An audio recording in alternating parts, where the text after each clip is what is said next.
Hello and welcome to my YouTube channel English Chanakya. Dear students of class 12 CBSE board, इस video में हम लोग आपके supplementary book Vistas का second chapter the tiger king करेंगे। तो आइए सीधा टेक्स्ट में आते हैं। डियर स्टूडेंट्स, ये जो टाइगर किंग है चैप्टर, इसको लिखा है कल्कि ने। इस स्टोरी में कल्कि ने लिखा है कि ये एक सेटायर है। एक्चुअली सेटायर का मतलब होता है व्यंग, व्यंग मतलब कमेंट। तो ये एक व्यंग्यात्मक कहानी है जो ये दिखाता है कि पुराने ज़माने के जो राजा लोग होते थे वो कितने अहंकारी होते थे और अपनी शक्ति और अपने पावर के आगे वो दुनिया को झुकाने की मादा रखते थे, खुद स्वयं झुकने को बिल्कुल तैयार नहीं होते थे। इसमें एक स्टेट है, उसका नाम है प्रतिबंधपुरम। प्रतिबंधपुरम में वहाँ के राजकुमार का जन्म हुआ। उसका नाम था जिलानी जंग बहादुर। जब उसका जन्म हुआ तो राजकुमार के भविष्य को जानने के लिए बहुत सारे ज्योतिषियों को बुलाया गया। ज्योतिषी जानते हैं आप लोग, जो भविष्य बताते हैं लोगों का। तो ज्योतिषी लोग आए, उन्होंने आकर के ये भविष्यवाणी किया कि यूँ तो महाराज बड़े यशस्वी होंगे, पावरफुल होंगे, लेकिन एक खतरा है, महाराज की जान किसी टाइगर से जाएगी। क्यों? मतलब महाराज की जान का मरने का कारण कोई टाइगर होगा। ऐसा क्यों?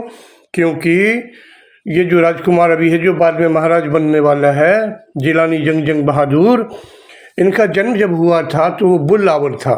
बुल आवर में जन्म ले, और बुल जो है उसका दुश्मन होता है टाइगर। मतलब राजकुमार का मौत किसी टाइगर से होगा। यह बात सुनने के बाद मात्र 10 दिन का बच्चा वह राजकुमार जिलानी जंग बहादुर जोर से बोल उठा, बीवेयर ऑफ टाइगर्स, मतलब टाइगर्स को सावधान रहने की ज़रूरत है। खैर जो भी हो, इस तरह काफ़ी दिन बीत गए।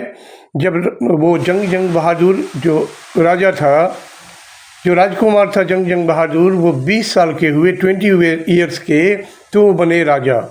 और फिर उन्होंने सारे राजकाज छोड़ करके सबसे पहले 100 टाइगर्स को मारने का निश्चय लिया, क्योंकि जो प्रेडिक्शन था, भविष्यवाणी थी, उसके हिसाब से एक सोमा टाइगर से 100 टाइगर से किंग का मौत होना निश्चित था। तो राजा ने क्या किया, अपने पूरे राज्य प्रतिबंधपुरम में टाइगर किलिंग पे पूरी तरह से रिस्ट्रिक्शन लगा दिया। और अपने राज्य, उनके राज्य में काफ़ी टाइगर्स थे, और अपने राज्य में घूम करके टाइगर्स को मारना शुरू किया।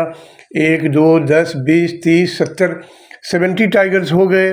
ठीक है, अब टाइगर्स थोड़ा कम मिलने लगे। जो भी हो, इस प्रकार राजा टाइगर्स को मारते गए। जब 90 टाइगर्स हो गए तो राजा के राज्य में अब टाइगर्स नहीं मिल रहे थे। राजा बहुत परेशान होने लगा। उन्होंने मीटिंग बुलाई सारी मंत्रियों का, दीवान से कहा कि कोई ऐसा स्टेट खोजो जहाँ पे टाइगर्स हो।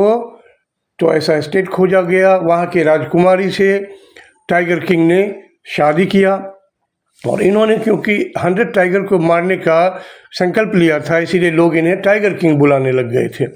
तो वहाँ के राजकुमारी से राजा ने शादी किया। अब अपने ससुराल में इन लॉज के घर में जाकर के उस स्टेट में वो टाइगर किलिंग करने लगे, टाइगर हंटिंग करने लगे। इस तरह वो काफ़ी टाइगर्स मार चुके थे। इसी बीच में क्या हुआ कि कोई ब्रिटिश का हाई रैंकिंग ऑफिसर प्रतिबंधपुरम में आया, जिसे टाइगर किलिंग का बड़ा शौक था, टाइगर हंटिंग का बड़ा शौक था। वो टाइगर को मार के और मरे हुए टाइगर के साथ अपना फ़ोटो खिंचवाने का बड़ा शौकीन था। उन्होंने राजा को बोला कि मुझे आपके स्टेट में टाइगर हंट करना है। प्रतिबंधपुरम के राजा, मतलब टाइगर किंग, ने परमिशन देने से बिल्कुल मना कर दिया। अब वहाँ पे ऐसा सिचुएशन हो गया कि ब्रिटिश हाई रैंकिंग ऑफिसर को परमिशन, टाइगर किलिंग का परमिशन न देने की वजह से टाइगर किंग का स्टेट भी हाथ से छीन सकता था। फिर उन्होंने क्या किया कि ब्रिटिश ऑफिसर को खुश करने के लिए उन्होंने लगभग 50 डायमंड रिंग्स उनके वाइफ के पास भेजा कि इसमें से इनको जो भी पसंद होगा 1-2 रख लेंगी और बाकी वापस कर देंगी। लेकिन वो निकली बहुत चतुर चालाक। वो उस औरत ने पूरे 50 के 50 डायमंड रिंग्स रख लिए।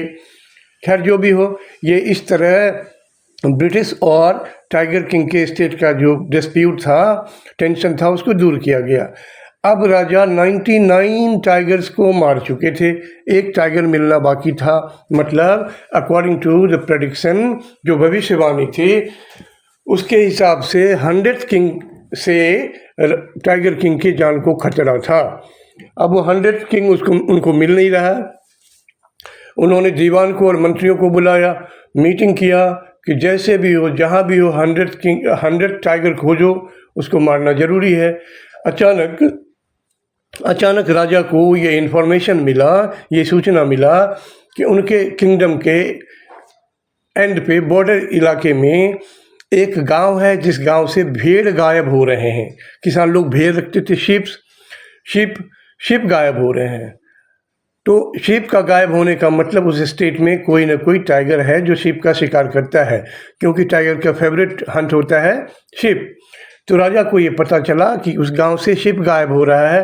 तो राजा उस इलाके में, जंगल में पहुंच गए और उन्होंने कसम खाया कि जब तक 100 टाइगर का वो शिकार नहीं कर लेंगे, तब तक वो कोई भी काम दूसरा नहीं करेंगे। और इस तरह वो टाइगर को खोजने लगे।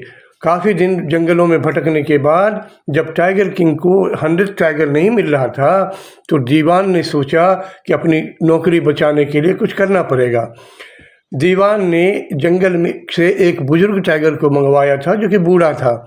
उस बुजुर्ग टाइगर को अपने कार में रख के और उस जंगल में, उस फॉरेस्ट में पहुंच गया जहां राजा राज्य करता था, जहां राजा शिकार करने के लिए रुका हुआ था। जहां राजा रुका हुआ था, उसके आसपास जाकर के उस बूढ़े टाइगर को दीवान ने छोड़ दिया। और पहले से दीवान ने कुछ एक्सपर्ट शिकारियों को फिक्स करके रखा था। और जब वो टाइगर राजा के आसपास से गुजरा और राजा का नज़र उस बूढ़े टाइगर पे पड़ा, तो बिना देरी किए हुए राजा ने उस बूढ़े टाइगर पे फायर कर दिया। हालांकि वो फायर स्किप कर गया, टाइगर को नहीं लगा, बगल से गुजर गया, लेकिन वो टाइगर बुजुर्ग था और फायरिंग की आवाज़ के कारण वो बेहोश होकर गिर गया। राजा ने यह सोचा कि उसने 100 टाइगर को मार दिया। वो जश्न मनाने लगे, खुशियां मनाने लगे, वहाँ से लौट गए। लेकिन दीवान के जो शिकारियों का ग्रुप था, और वे लोग जब टाइगर के पास पहुँचे तो उन्होंने देखा कि टाइगर ने आँख खोला। मतलब वो टाइगर मरा नहीं था, उसका हार्ट फेल हो गया था या फिर वो बेहोश हो गया था। उसने आँख खोला, मतलब वो जिंदा था। फिर उन शिकारियों ने उस टाइगर को मार दिया और राजा के साथ आकर के खुशियाँ मनाने लगा कि महाराज ने 100 टाइगर का शिकार कर लिया। चलो, इस प्रकार टाइगर किंग काफ़ी खुश रहने लगे। उसके बाद टाइगर किंग का एक प्रिंस हुआ, राजकुमार हुआ। टाइगर किंग अपने राजकुमार का बर्थडे मना रहे थे, उनका जन्मदिन था, 3rd बर्थडे था। उस खुशी में टाइगर किंग ने अपने राजकुमार के लिए एक लकड़ी का बना हुआ टाइगर बाजार से काफ़ी कीमत में खरीद के लाया। वो जो लकड़ी का टाइगर, वुडन टाइगर था, उसकी फिनिशिंग अच्छी नहीं थी। जो भी हो, प्रिंस के बर्थडे पे राजा, टाइगर किंग और उनका बच्चा, जिनका बर्थडे था, दोनों काफ़ी खुशियाँ मना रहे थे और खेल रहे थे उस वुडन टाइगर से। उस वुडन टाइगर से खेलते खेलते अचानक ऐसा हुआ कि उस वुडन टाइगर में लकड़ी का कोई पतला सा सुई जैसा भाग उठा हुआ था, जो टाइगर किंग के राइट हैंड में, दाहिने हाथ में कहीं घुस गया। अब ये लकड़ी घुस जाने की वजह से टाइगर किंग के राइट हैंड में इन्फेक्शन हो गया। काफ़ी कुछ इलाज हुआ, लेकिन सब बेकार। टाइगर किंग को राइट हैंड में इन्फेक्शन हो गया और इन्फेक्शन ऐसा खतरनाक हुआ कि अंत में इस इन्फेक्शन की वजह से टाइगर किंग की मौत हो गई। मतलब वुडन टाइगर से ही सही, लेकिन टाइगर की वजह से ही टाइगर किंग की मौत हो गई। इसका मतलब क्या? इस कहानी में हमें राइटर कल्कि क्या मैसेज देती हैं? वो मैसेज देते हैं कि फेट या डेस्टिनी, भाग्य, तकदीर को बिल्कुल बदला नहीं जा सकता है। भाग्य जो होता है वो किसी राजा का हो, किसी प्रधानमंत्री हो, भाग्य आपके सोशल स्टेटस के सामने नहीं झुकता। चाहे आप राजा हैं, चाहे आप प्रधानमंत्री हैं, चाहे आप बहुत बड़े ऑफिसर हैं, आप भाग्य को नहीं झुका सकते।